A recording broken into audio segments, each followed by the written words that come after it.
Welcome to the club and the book of 2 Kings.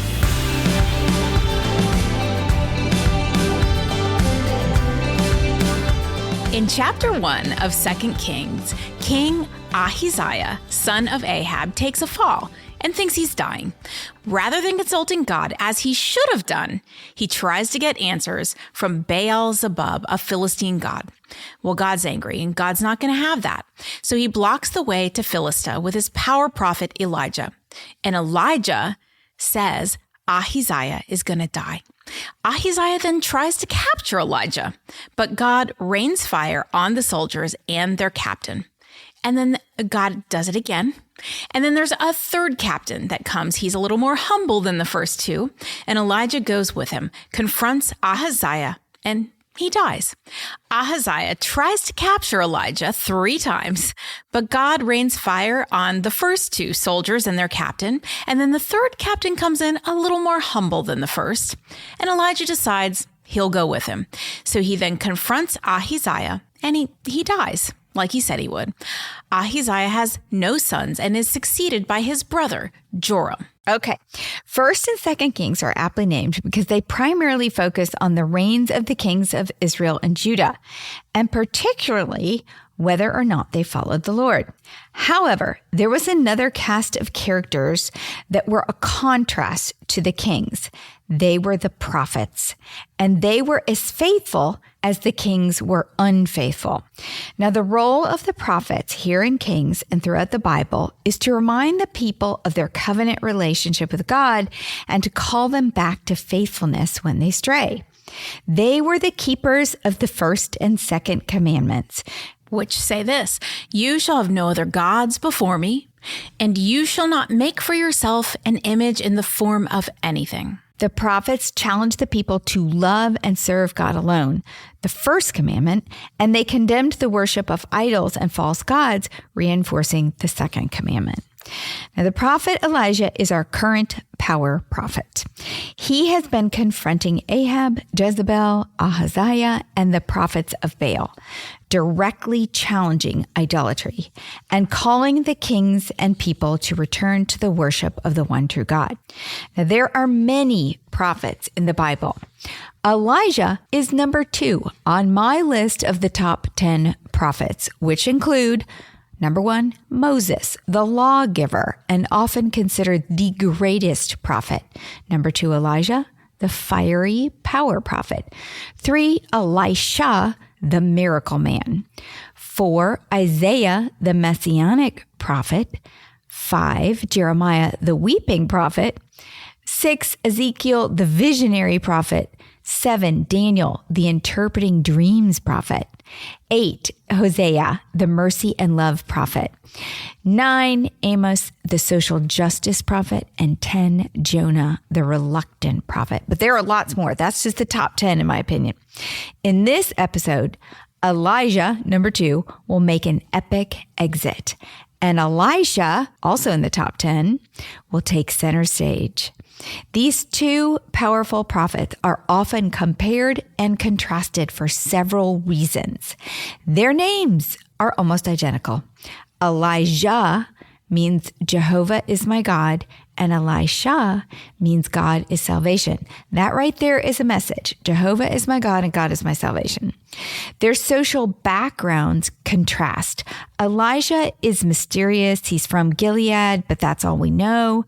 And they think he was poorer. Elisha is from a wealthier, faithful family in Abel Maholah. Their personalities were very different. Elijah is often described as passionate, volatile, and prone to dramatic displays, while Elisha is more even-tempered and focused on helping people. Their ministry styles contrast. Elijah primarily confronted kings and leaders with harsh messages, often appearing suddenly and dramatically, while Elisha interacted more regularly with ordinary people and performed a wider range of miracles. Their approach was different. Elijah was a loner, living out of the world, showing up only when commanded by God and seen as an enemy, while Elisha mixed it up more with the people and the kings and is often seen as a counselor and friend. Their miracles compare and contrast. Elisha prays that he will have a double portion of Elijah's spirit. And Elisha actually does twice as many miracles as Elijah, which is why he is known as the miracle prophet.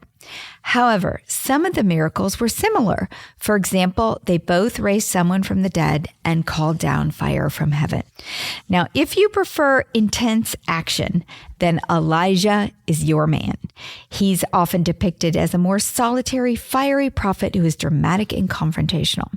If you prefer gentle encouragement, then Elisha is your man.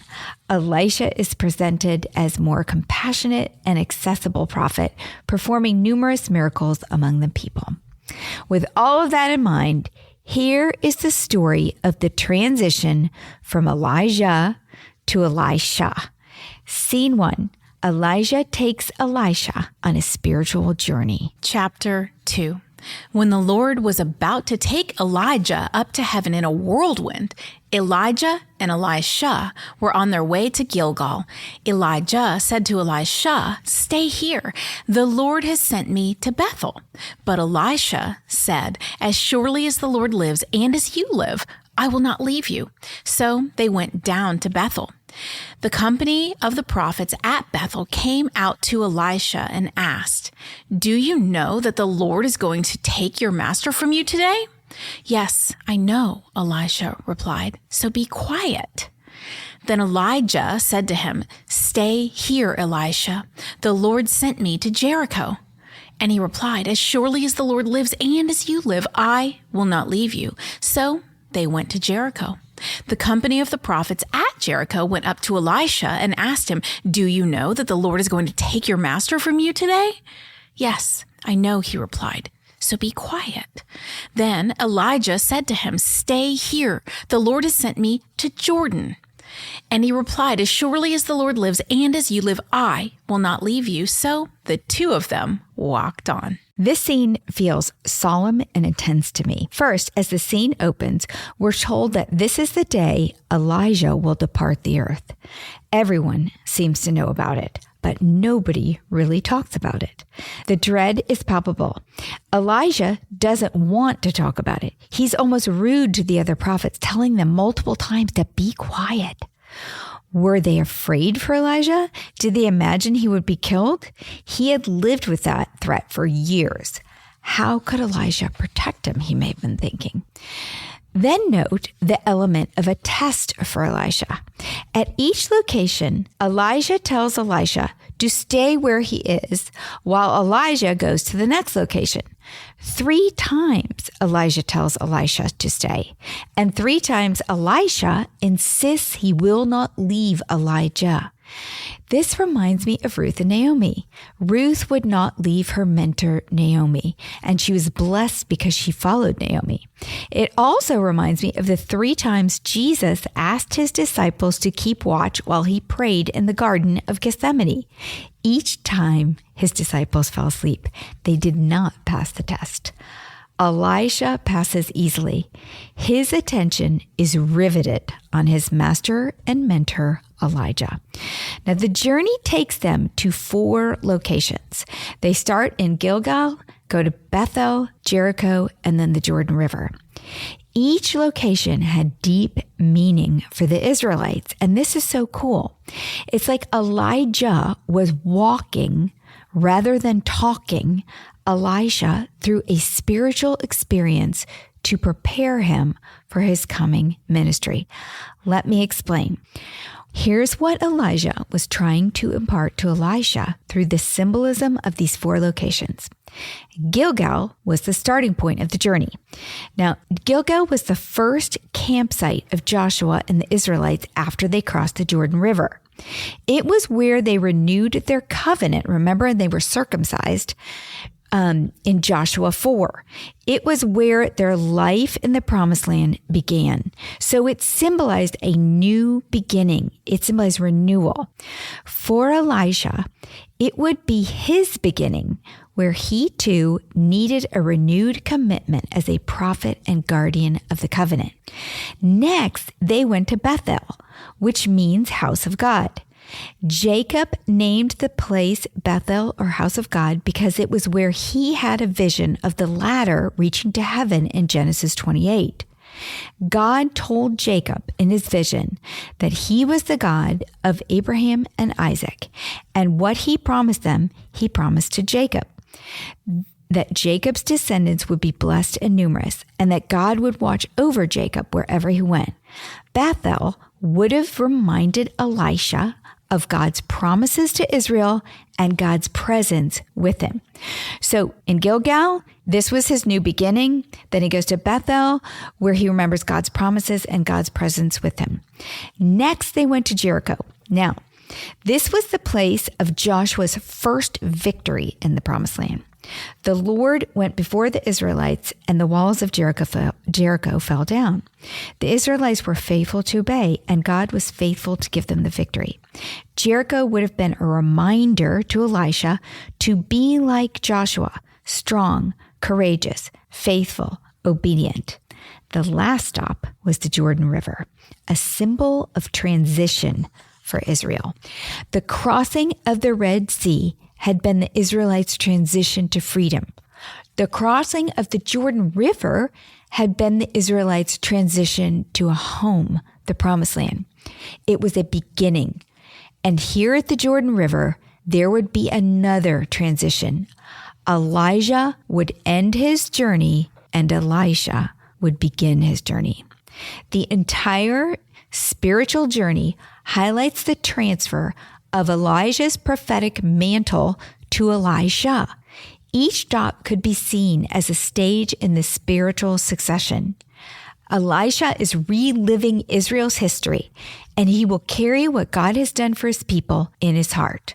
So finally, they arrive at the Jordan River. Scene 2, the Jordan River parts, as will Elijah and Elisha. Verse 7, 50 men from the company of the prophets went and stood at a distance, facing the place where Elijah and Elisha had stopped at the Jordan. Elijah took his cloak, rolled it up, and struck the water with it. The water divided to the right and to the left, and the two of them crossed over on dry ground. Well, we've seen this movie before. Exactly. And you notice there's an audience now. So there are only 4 instances of water parting in the Bible. Moses parted the Red Sea by raising his staff and stretching his hand over the sea. Joshua parted the Jordan by telling the priests carrying the ark to step into the Jordan. Elijah struck the water with his cloak or mantle, and Elisha is going to do the same with the same mantle. Verse 9, when they had crossed, Elijah said to Elisha, "Tell me, what can I do for you before I am taken from you?" "Let me inherit a double portion of your spirit," Elisha replied. "You have asked a difficult thing," Elijah said, "yet if you see me when I am taken from you, it will be yours. Otherwise, it will not." So we kind of get this sense that Elijah has had some intel on what's about to happen. He definitely senses that the time is near. He turns his focus to his young protege and asks Elisha, "What can I do for you?" Elisha does not hesitate. He wants twice the portion of Elijah's spirit. Now, this sounds greedy, but it's actually symbolic of the Hebrew law. Elisha was asking for the eldest son's double portion of the inheritance. He thinks of Elijah as his new father. However, Elijah knows that only God can bestow the power of the Lord. The tests will be to see if Elisha could see and comprehend the spiritual world when Elijah is taken out of it.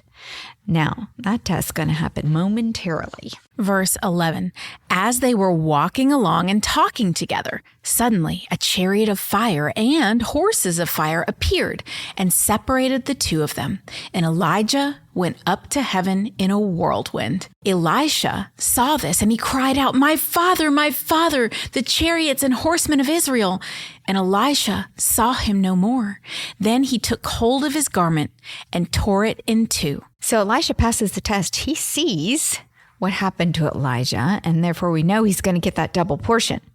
He cries out for Elijah as the chariot and horses of fire separate the two of them.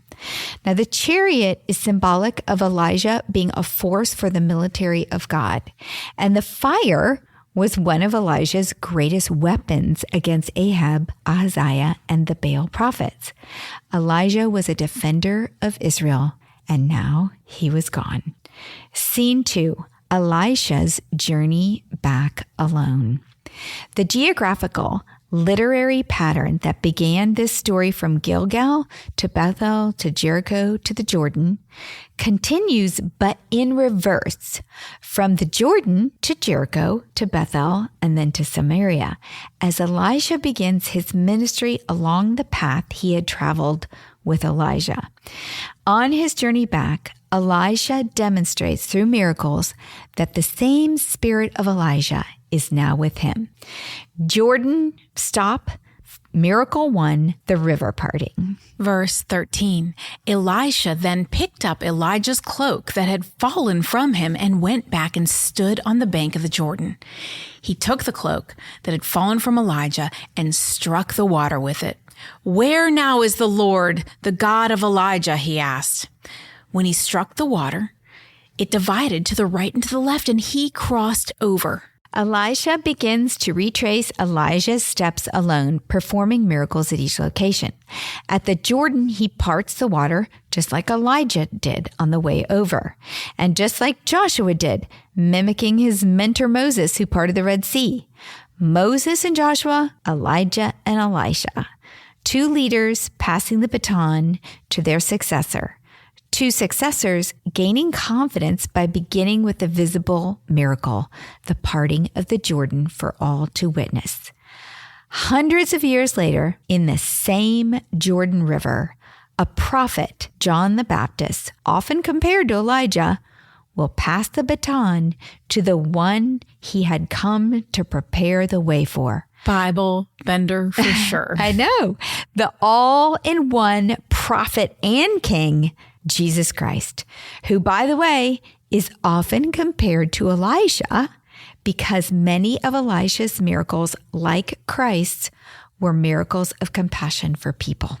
Lots of comparisons there. Love it. Elisha gets back to the Jericho side of the Jordan, where he has an audience from the city of Jericho. Verse 15, the company of the prophets from Jericho who were watching said, "The spirit of Elijah is resting on Elisha." And they went to meet him and bowed to the ground before him. "Look," they said, "we, your servants, have 50 able men. Let them go and look for your master. Perhaps the spirit of the Lord has picked him up and set him down on some mountain or in some valley."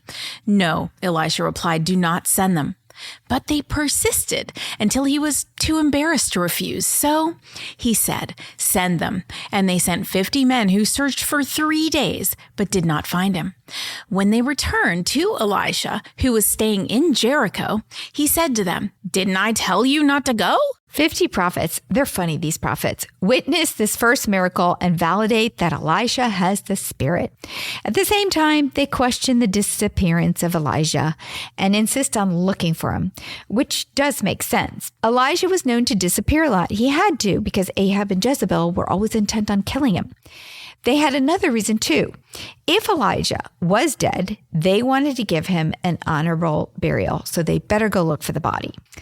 Elisha does not argue with them because it says he's embarrassed. Now, this most likely is a poor interpretation of the Hebrew, which is better rendered that they pressed Elisha till he relented and let them search. Not that he was embarrassed. That's kind of odd.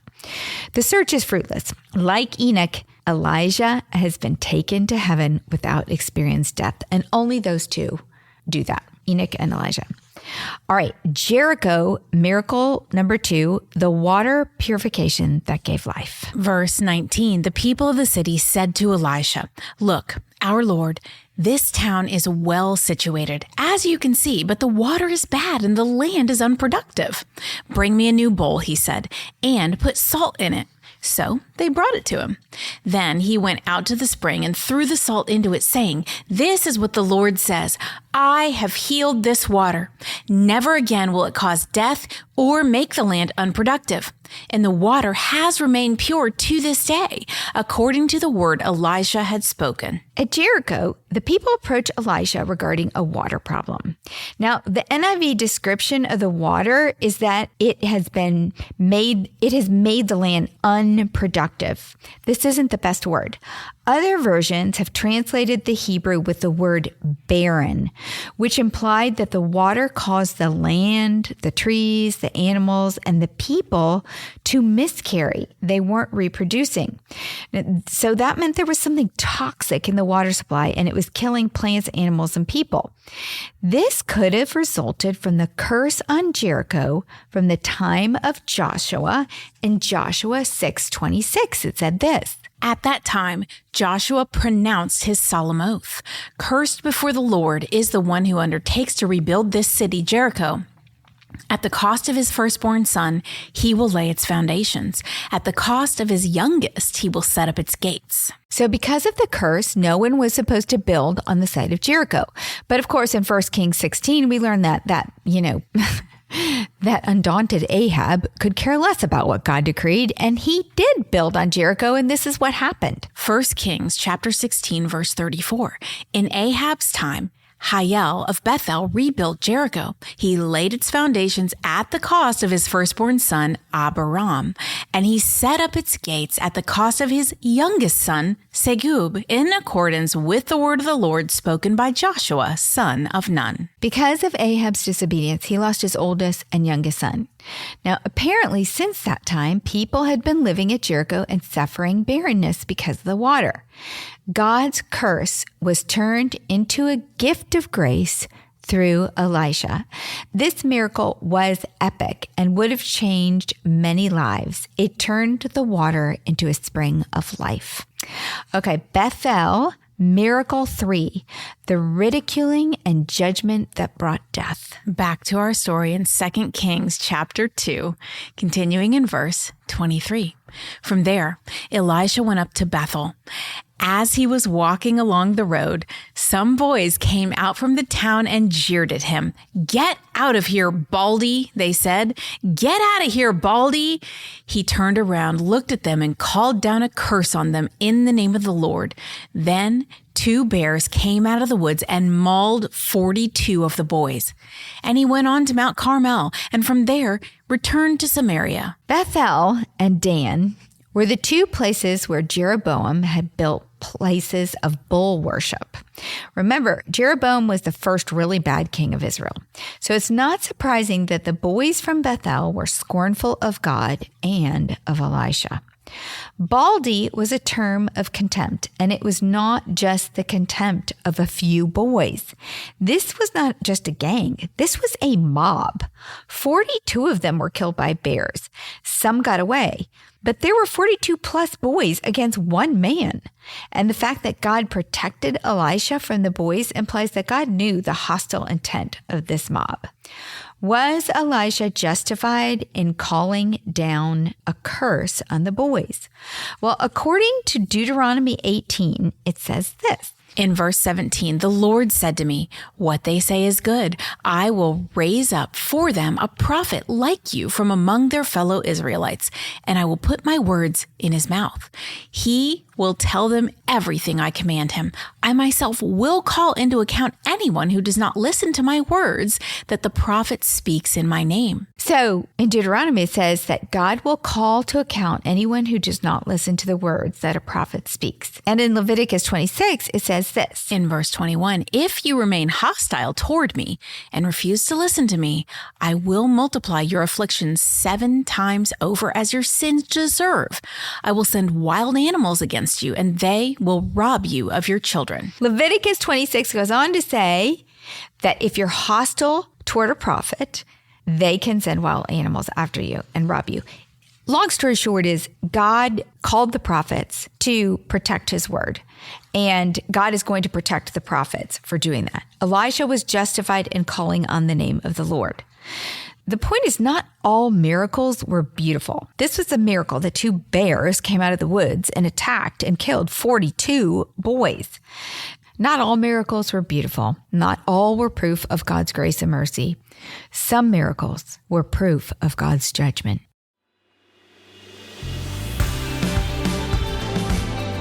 What's a club without friends? If you're enjoying the Bible Book Club, why don't you share it? And then you can say, Welcome to the club.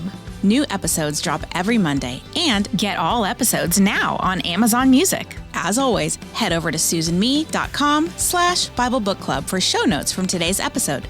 Bible Book Club is hosted by Susan Merrill and Heather Rubio, edited by Buck Buchanan, produced by Haley Mawat.